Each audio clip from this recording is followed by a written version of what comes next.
Sementara itu, merespons kontroversi memaafkan koruptor, Presiden Prabowo menegaskan bukan memaafkan, melainkan meminta para koruptor mengembalikan uang yang telah dikorupsi. Sementara Menteri Hukum Supratman Andi Aktas menegaskan pemerintah tidak akan lagi melanjutkan wacana penerapan denda damai bagi koruptor. Mekanisme denda damai hanya berlaku untuk tindak pidana ekonomi.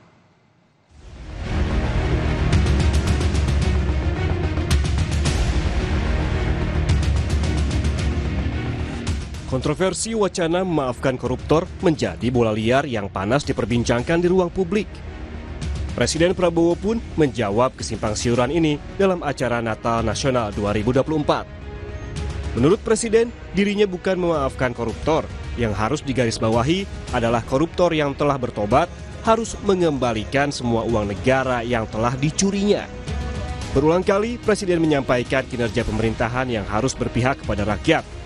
Presiden menyinggung adanya koruptor-koruptor yang disebut maling, tidak rela melihat Indonesia ingin berbenah diri dan justru menebar isu tak benar.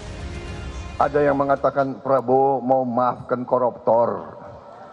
Bukan begitu, kalau koruptornya sudah tobat, bagaimana tokoh-tokoh agama, iya kan? Orang bertobat tapi kembalikan dong yang kau curi.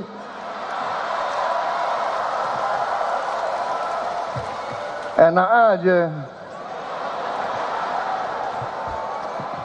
Udah nyolong, aku bertobat. Yang kau curi kau kembalikan. Bukan saya maafkan koruptor, tidak. Saya mau sadarkan mereka yang sudah terlanjur dulu berbuat dosa. Ya, bertobatlah, itu kan ajaran agama. Bertobatlah, kasihan rakyat, kembalikan uang itu. Sebelum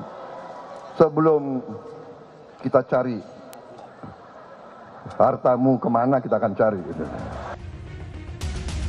Sementara itu, Menteri Hukum Supratman Andi Aktas menegaskan, pemerintah tidak akan lagi melanjutkan wacana penerapan denda damai bagi koruptor. Menko mengklarifikasi, mekanisme denda damai hanya berlaku untuk tindak pidana ekonomi. Supratman mengaku hanya ingin menjelaskan perbandingan bahwa ada mekanisme penyelesaian perkara di luar pengadilan untuk tindak pidana yang menimbulkan kerugian perekonomian negara, seperti pengampunan pajak atau tax amnesty. Supratman menjelaskan, denda damai bukanlah domain dari Presiden, melainkan kewenangan Jaksa Agung untuk pengampunan pidana ekonomi. Karena itu, denda damai tidak bisa diterapkan untuk mengampuni pelaku korupsi. Yang saya maksudkan itu adalah mengcompare, karena Undang-Undang Tindak Pidana Korupsi ataupun juga Undang-Undang Kejaksaan khusus kepada tindak pidana ekonomi, dua-duanya itu adalah tindak pidana yang merugikan keuangan negara. Ini bukan barang baru terkait dengan proses pengampunan, karena kita sudah pernah melakukan 2 kali tax amnesty. Kan negara memberi pengampunan. Kemudian di dalam Undang-Undang Cipta Kerja juga ada yang terkait namanya denda keterlanjuran untuk tindak pidana di bidang kehutanan. Itu hanya compare bahwa ada aturan yang mengatur, tetapi bukan berarti Presiden akan menempuh itu, sama sekali tidak.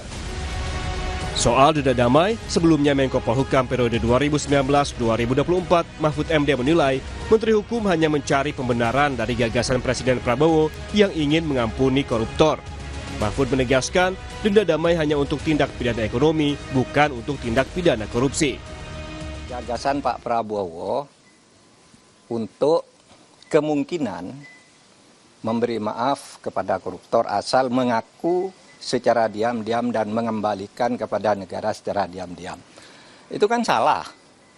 Undang-undang korupsi tidak membenarkan itu, hukum pidana tidak membenarkan itu. Lalu menterinya mencari dalil pembenar, itu kan ada di Undang-Undang Kejaksaan, denda damai. Denda damai itu hanya untuk tindak pidana ekonomi, sesuai dengan Undang-Undang tentang Bea Cukai, Undang-Undang Perpajakan, dan Undang-Undang Kepabeanan. Itu hanya untuk tindak pidana ekonomi tertentu. Korupsi tidak masuk di situ. Seperti Presiden bilang, yang perlu diperhatikan saat ini adalah fokus besar yang memperjuangkan kepentingan rakyat dan menjalankan pemerintahan yang bersih. Alih-alih terpecah dengan isu memaafkan koruptor, Presiden Prabowo ajak seluruh pihak bersatu dan bekerja bagi mereka-mereka yang ingin menegakkan hukum, membela rakyat, dan menghilangkan manipulasi korupsi. Tim Liputan, Kompas TV.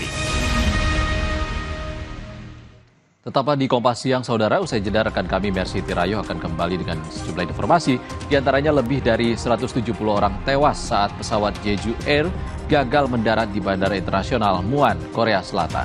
Petugas hingga saat ini hanya menyelamatkan 2 orang yang merupakan awak kabin. 2 siswa SMA di Kabupaten Blora, Jawa Tengah menciptakan inovasi berupa alat bantu penambah daya motor listrik hybrid. Alat bantu bernama Halte Pintar ini bekerja dengan memanfaatkan tenaga angin dan panas matahari.